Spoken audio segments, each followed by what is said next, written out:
Hello friends, welcome to Gyandayini. मैं जया सिंह। आज से आप सबको मैं यूपी टेट के लिए सीटीपी पढ़ाऊंगी। तो ये मेरा खुद का बनाया हुआ नोट्स है और बहुत ही बेहतरीन नोट्स है, बहुत ही अच्छे से हमने बनाया है। यह सीआरटी प्लस एनसीईआरटी मिक्स है। तो यदि आप इस नोट्स को पढ़ते हैं तो एक भी क्वेश्चन बाहर नहीं जाएगा। ठीक है, अगर आप सबको अच्छा लगेगा तो चैनल को सब्सक्राइब कर लीजिएगा, जिससे कि हम जो भी वीडियो डालें आप सब तक इजीली पहुंच जाए। ओके, तो चलिए सेशन को स्टार्ट करते हैं बिना टाइम वेस्ट किए। पहला हेडिंग है हमारा, एकदम बेसिक से क्लास रहेगा, एक भी चीज़ हमने एक भी टॉपिक स्किप नहीं किया है। फर्स्ट हेडिंग है मनोविज्ञान का इतिहास, हिस्ट्री ऑफ साइकोलॉजी। ये हमारा मेन हेडिंग है। तो चलिए प्रमुख बिंदु देखते हैं। मनोविज्ञान अभी भी अपनी शैशवावस्था में है। 1590 में पहली बार रुडोल्फ गोल्काय ने साइकोलॉजिया शब्द का प्रयोग किया, जहां से मनोविज्ञान का अंग्रेजी रूपांतरण क्या निकला? साइकोलॉजी निकला। ओके, आधुनिक साइकोलॉजी शब्द ग्रीक या यूनानी भाषा के दो शब्दों से मिलकर बने हैं। किस किस शब्दों से? देखिए, साइकी प्लस लोगोस। ओके, तो जहां साइकी का अर्थ है आत्मा, क्या अर्थ है साइकी का? आत्मा है, जबकि लोगोस का अर्थ है अध्ययन से। तो लोगोस का अर्थ क्या है? अध्ययन है, अर्थात मनोविज्ञान का सामान्य अर्थ आत्मा का अध्ययन कहा जाएगा, जो आज नकार दिया गया है क्योंकि यह अर्थ बहुत ही संकुचित है। मतलब आत्मा का अध्ययन यह बहुत ही संकुचित अर्थ में था, बहुत ही छोटा अर्थ में था, इसलिए इसे नकार दिया गया था। नेक्स्ट पॉइंट है, आधुनिक मनोविज्ञान की सबसे पहली पुस्तक द प्रिंसिपल्स ऑफ साइकोलॉजी मानी जाती है। क्या मानी जाती है? The principles of psychology. और इसके लेखक कौन है? तो इसके लेखक हैं विलियम जेम्स। अगर आप सबसे पूछ लिया जाए कि द प्रिंसिपल्स ऑफ साइकोलॉजी पुस्तक किसकी है, तो किसकी होगी? विलियम जेम्स की होगी। ओके, इसलिए मनोविज्ञान का वास्तविक जनक भी किसे माना जाता है? विलियम जेम्स को ही माना जाता है। ठीक है, हमारा नेक्स्ट हेडिंग है मनोविज्ञान का इतिहास। तो आइए पॉइंट 5 देखते हैं। अगर देखा जाए तो एक विषय के रूप में मनोविज्ञान ने काफी लंबी यात्रा तय की है। नेक्स्ट, किसी भी विषय के इतिहास को लिखना एक बहुत ही पेचीदा कार्य है, जैसा कि जर्मन विचारक एबिंगहॉस ने कहा है। क्या कहा है उन्होंने? मनोविज्ञान का अतीत बहुत लंबा है लेकिन इतिहास बहुत छोटा है। इसके पीछे कई अर्थ हैं, आप लोग समझ सकते हैं। फिर भी आज हम मनोविज्ञान विषय के इतिहास को जानने का प्रयास करेंगे। विद्वानों ने मनोविज्ञान के इतिहास को चार खंडों में, 4 भागों में या 4 खंडों में बांटा है। देखिए ये 4 खंड कौन कौन से हैं। पहला है आत्मा का विज्ञान, साइंस ऑफ सोल। मन का विज्ञान, साइंस ऑफ माइंड। चेतना का विज्ञान, साइंस ऑफ कॉन्शसनेस। एंड व्यवहार का विज्ञान, साइंस ऑफ बिहेवियर। तो फ्रेंड्स, एक एक हेडिंग को हम डिटेल में देखेंगे, ठीक है, जिससे कि आपको और अच्छे से समझ में आ जाए। आत्मा का विज्ञान, साइंस ऑफ सोल। तो पॉइंट देखिए, प्राचीन यूनान में प्लेटो के प्रभाव के कारण आदर्शवाद चरम पर था तथा यह भौतिक या शारीरिक जगत को झूठा मानता था तथा संसार में आत्मा एवं ईश्वर को निरंतर एवं शाश्वत माना है। अच्छा, ये बताइए मोक्ष का अर्थ क्या होता है?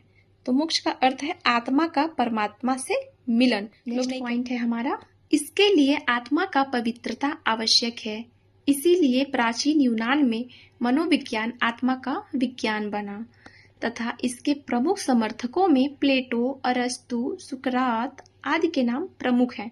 मतलब आत्मा का विज्ञान जो मानते थे वो कौन कौन से मनोवैज्ञानिक थे? प्लेटो थे, अरस्तु थे और सुकरात थे।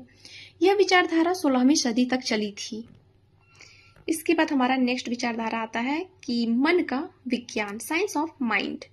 16वीं सदी के शुरुआत में मनोविज्ञान को आत्मा का विज्ञान मानने वाली विचारधारा के खिलाफ विद्रोह शुरू किया, क्योंकि कुछ विचारकों ने यह कहा कि आत्मा एक धार्मिक शब्द है। ओके, आत्मा क्या है? एक धार्मिक शब्द है तथा मनोविज्ञान के वैज्ञानिक अध्ययन में बाधा डालती है। ठीक है, नेक्स्ट पॉइंट, क्योंकि मनोविज्ञान मन एवं मस्तिष्क का विज्ञान है, इसीलिए मनोविज्ञान को मन का विज्ञान माना जाए। क्योंकि इसमें मानव चिंतन एवं विचारों का अध्ययन होता है।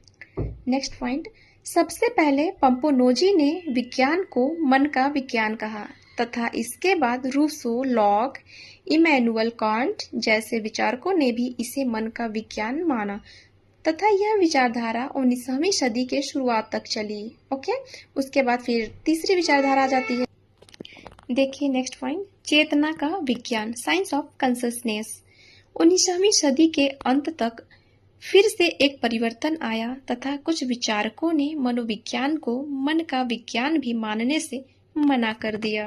नेक्स्ट पॉइंट देखिए, क्योंकि आत्मा की तरह मन को भी परिभाषित कर पाना संभव नहीं था, क्योंकि मन का साहित्यिक एवं वैज्ञानिक दोनों अर्थ हो सकता है। ओके, नेक्स्ट पॉइंट, जर्मनी में विलियम वुंट ने कहा कि हमारे अनुभवों का विज्ञान मनोविज्ञान है। नेक्स्ट, तथा मानव अनुभव का आधार उसकी चेतना है, इसीलिए हमें मनोविज्ञान में चेतना का अध्ययन करना चाहिए। ठीक है, नेक्स्ट देखिए, इसी क्रम में 1879 में विलियम वुंट ने जर्मनी के लिप्चिंग विश्वविद्यालय में मनोविज्ञान की पहली प्रयोगशाला स्थापित करके चेतना की संरचना का अध्ययन किया तथा वे संरचनावादी कहलाए। कौन कहलाया संरचनावादी? तो William Wundt. Okay, next point देखते हैं। इसी तरह अमेरिकी विचारक विलियम जेम्स ने चेतना के कार्यों का अध्ययन किया। किसका किया? चेतना के कार्यों का अध्ययन किया, इसीलिए वे प्रकार्यवादी विचारक कहलाए। प्रकार्यवादी कौन थे? जेम्स थे। ओके, यह विचारधारा 20वीं सदी के शुरुआत तक चली। कब तक चली थी? 20वीं सदी के शुरुआत तक। उसके बाद नेक्स्ट पॉइंट आ जाता है हमारा चौथा, व्यवहार का विज्ञान, साइंस ऑफ बिहेवियर। तो पॉइंट देखिए, 20वीं सदी आते आते मनोविज्ञान ने फिर से अपना चेहरा बदला। ठीक है, व्यवहारवाद के जनक तथा जॉन हॉपकिंस विश्वविद्यालय के प्रोफेसर जॉन ब्रॉड्स वॉटसन ने 1913 में अपने एक प्रसिद्ध लेख में चेतना शब्द का विरोध किया था। ओके, क्योंकि उनका मानना था कि जब चेतना दिखाई ही नहीं देती तो भला उसका अध्ययन निष्पक्ष रूप से कैसे हो सकता है। नेक्स्ट पॉइंट, इसलिए अब से मनोविज्ञान में मानव के बाहरी व्यवहार का अध्ययन किया जाएगा। ओके, इसीलिए उनके संप्रदाय को व्यवहारवाद कहा गया, जबकि उन्होंने मनोविज्ञान को व्यवहार का विज्ञान बना दिया। क्या बना दिया? व्यवहार का विज्ञान बना दिया। अतः वर्तमान में मनोविज्ञान व्यवहार का विज्ञान है। मनोविज्ञान के इतिहास को दिखाते हुए वुडवर्थ ने सही ही कहा है। क्या कहा है? वुडवर्थ की परिभाषा है, कोटेशन है, देखिए, मनोविज्ञान ने पहले अपनी आत्मा त्यागी, फिर मन का त्याग किया और अंततः अपनी चेतना को त्याग कर व्यवहार का विज्ञान बन बैठा है। ओके, तो फ्रेंड्स, इसके आगे का वीडियो हम कल बनाएंगे और कल अपलोड कर देंगे चैनल पे। अगर वीडियो अच्छी लगी हो तो चैनल को सब्सक्राइब कर लीजिए, जिससे कि जो भी हम वीडियो डालें आप सब तक इजीली नोटिफिकेशन पहुंच जाए। ओके, तो मिलते हैं नेक्स्ट वीडियो में, तब तक के लिए बाय, टेक केयर।